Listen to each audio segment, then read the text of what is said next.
कीमत फ़रोख्त मालूम कीजिए जबकि कीमत ख़रीद है 950 रुपये और नफ़ा हो 10%। इस सवाल में कहा गया है कि अगर कोई चीज़ 950 रुपये में ख़रीदी जाए और जब उसको बेचना हो तो उसको 10% नफ़ा हासिल करने के बाद उसको जब बेचेंगे तो उसकी कीमत फ़रोख्त क्या होगी। 10% नफ़ा हासिल करने के बाद उसको कितने रुपए में फ़रोख्त करेंगे। तो जब हम सवाल को हल करेंगे तो सबसे पहले देखेंगे कि नफ़ा की बात हो रही है नुकसान की। तो जैसा कि यहाँ पर बताया गया है कि नफ़ा है 10%, तो यहाँ पर लिख लेंगे नफ़ा कितना है 10% है। तो नफ़ा बताया गया 10%। नफ़ा कब हासिल होता है? जब कीमत फ़रोख्त ज़्यादा हो कीमत ख़रीद से, यानी कि कोई चीज़ जब उसको ख़रीदा जाता है कम पैसों में ख़रीद के उसको ज़्यादा पैसों में बेच दिया जाए तो कीमत फ़रोख्त ज़्यादा होगी। जो चीज़ ज़्यादा होगी इसको पहले लिखेंगे, कीमत फ़रोख्त है वो ज़्यादा होगी जबकि कीमत ख़रीद कम होगी। तो कीमत ख़रीद को माइनस कर दें, कीमत ख़रीद। लेकिन अगर यहाँ पर बात होती है नुकसान की तो यहाँ पर लिखना था नुकसान और कीमत ख़रीद में से माइनस कीमत फ़रोख्त करना था। लेकिन यहाँ पर नफ़ा है इसलिए कीमत फ़रोख्त में से कीमत ख़रीद माइनस कर रहे हैं। तो उसके बाद देखना है हमने मालूम क्या करना है। तो कीमत फ़रोख्त मालूम करनी है, इसलिए जो कीमत फ़रोख्त है इसको बराबर की एक साइड पे रहने देंगे और कीमत जो ख़रीद है उसको जो बाकी जो टर्म्स है उनको बराबर की दूसरी साइड पे ले जाएंगे। तो ये है कीमत फ़रोख्त, इसको इधर रहने देंगे, कीमत ख़रीद को दूसरी साइड पे ले जाएंगे। ये लिखा हुआ नफ़ा और कीमत ख़रीद इधर माइनस हो रहा है, बराबर की दूसरी साइड पे होके जमा हो जाएगा। कीमत ख़रीद बराबर यहाँ पर रहेगा बस कीमत फ़रोख्त जो कि हमने मालूम करनी है, कीमत फ़रोख्त। यहाँ पर हम symmetric property of equality use कर लेते हैं। सिमेट्रिक प्रॉपर्टी ऑफ इक्वलिटी क्या है कि अगर लिखा हो a बराबर है b के तो इसको हम लिख सकते हैं b बराबर है a के। दोनों का एक ही मतलब है, a बराबर b के हो तो b को लिख सकते हैं b बराबर a। तो इसी को प्रॉपर्टी को यूज़ करते हुए हम लिखेंगे कीमत फ़रोख्त जो है बराबर के इधर ले जाएंगे और नफ़ा जमा कीमत ख़रीद इसको बराबर की दूसरी साइड पे ले जाएंगे। सिंपल कीमत फ़रोख्त जो कि मालूम करनी है इसलिए हम इसको इस साइड बाईं जानब ले ताकि इसको हम आसानी से हल कर सकें। और नफ़ा लिखा हुआ है, नफ़ा जमा कीमत ख़रीद। अब हम यहाँ पर इनकी कीमतें दर्ज कर देंगे। कीमत फ़रोख्त तो हमने दर्ज मालूम करनी है। तो नफ़ा आगे बताया गया है, नफ़ा इस सवाल में कहा गया है कि नफ़ा है 10% नफ़ा है, तो यहाँ पर लिखेंगे 10% नफ़ा की जगह पे। और नफ़ा किस में से हमने कैलकुलेट करना है, हमेशा जो नफ़ा हो या नुकसान हो उसको हम कीमत ख़रीद से उसको कैलकुलेट करते हैं। नफ़ा होगा वो भी कीमत ख़रीद से निकाला जाएगा और अगर नुकसान होगा वो भी कीमत ख़रीद से। तो नफ़ा 10% है किस में से, कीमत ख़रीद में से। और कीमत ख़रीद क्या है 950, इसलिए इसको ज़रब कर दिया 950 से। आगे जमा और कीमत ख़रीद लिखा हुआ है, कीमत ख़रीद जैसे अभी मैंने देखा है कि कीमत ख़रीद है 950 रुपये, 950। अब अगर इसको ये देखेंगे 10% की लामत जो ख़त्म की तो फीसद का मतलब है 100 में से, यानी कि इसको तकसीम 100 से कर दिया, ज़रब 950 जमा 950। अगर इसको सिंप्लीफाई किया जाए तो ये वाला 0 इस 0 से कैंसिल और ये वाला 0 इस 0 से कैंसिल, बाकी रहेगा 1 और 95। 1 को 95 से ज़रब करेंगे तो 95 ही होगा, जमा 950 और 95 ज़रब 950।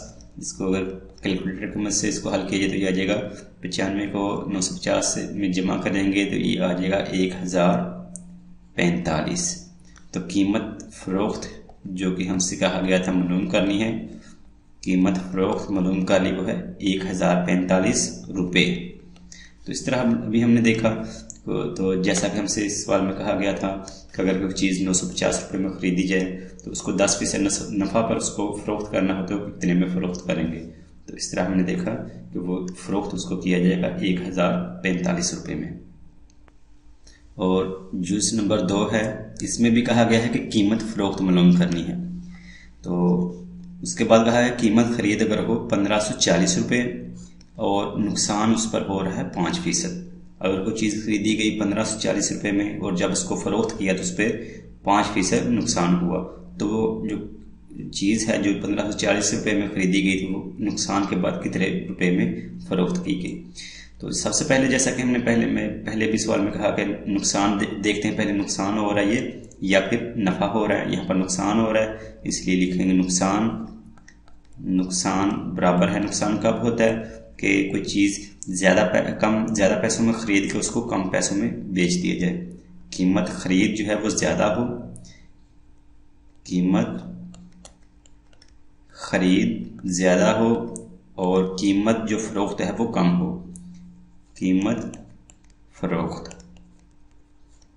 तो इसको कहा दिया कीमत खरीद माइनस कीमत फ़रोख्त। अगर नफ़ा होता तो कीमत खरीद माइनस अगर नफ़ा होता तो लिखना था कीमत फ़रोख्त माइनस कीमत खरीद, लेकिन यहाँ पर नुकसान है इसलिए लिख रहे हैं कीमत खरीद माइनस कीमत फ़रोख्त। तो अब हमने देखना है यहाँ पर हमने मालूम क्या करना है, कीमत फ़रोख्त मालूम करना है। ये कीमत फ़रोख्त है इसलिए इसको बराबर की एक साइड पे रहने देंगे और बाकी जो दूसरी टर्म्स हैं उनको बराबर की दूसरी साइड पे। तो ये जो कीमत फ़रोख्त है इसको बराबर की दूसरी साइड पे ले आए, इधर माइनस में है माइनस कीमत फ़रोख्त, तो इधर जब बराबर की दूसरी साइड पे आ जाएगा तो ये आ जाएगा जिमा का, तो ये हो जाएगा कीमत फ़रोख्त। इसके बाद कीमत खरीद और ये जो नुकसान है बराबर की इस साइड पे बाईं जानब, इसको जब दाईं जानब में लेके आएंगे तो इधर जमा का था इधर आके हो जाएगा माइनस का, माइनस नुकसान। अब अगर इनकी जो कीमतें हैं वो दर्ज करें तो कीमत फ़रोख्त मालूम करनी है। कीमत खरीद यहाँ पर बताई गई है 1540 रुपये, इसको लिख देंगे 1500 लिखना था 1540 माइनस और नुकसान बताया गया है 5%।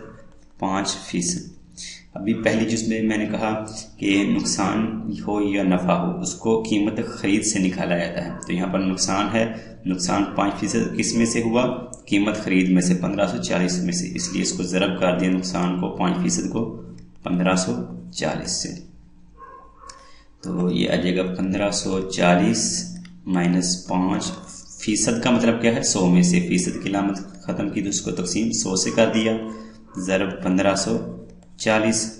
अब कैलकुलेटर को इस्तेमाल कर लेते हैं। 1540 माइनस अगर इसको कैलकुलेट किया जाए 5 तकसीम 100 ज़रब 1540 बराबर 77, ये आ गया 77।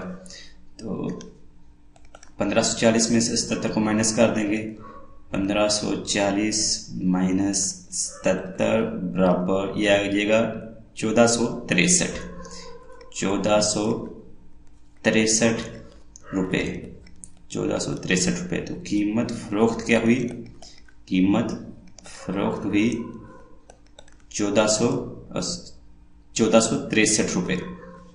तो इस सवाल में जैसा कि हमसे कहा गया था कि अगर कोई चीज़ 1540 रुपये में खरीदी गई उसको जब बेचा तो 5% नुकसान हुआ, तो उसकी कितने रुपए में इसको फ़रोख्त किया, तो इस तरह हमने देख लिया उसको 1463 रुपये में उसको फ़रोख्त किया गया।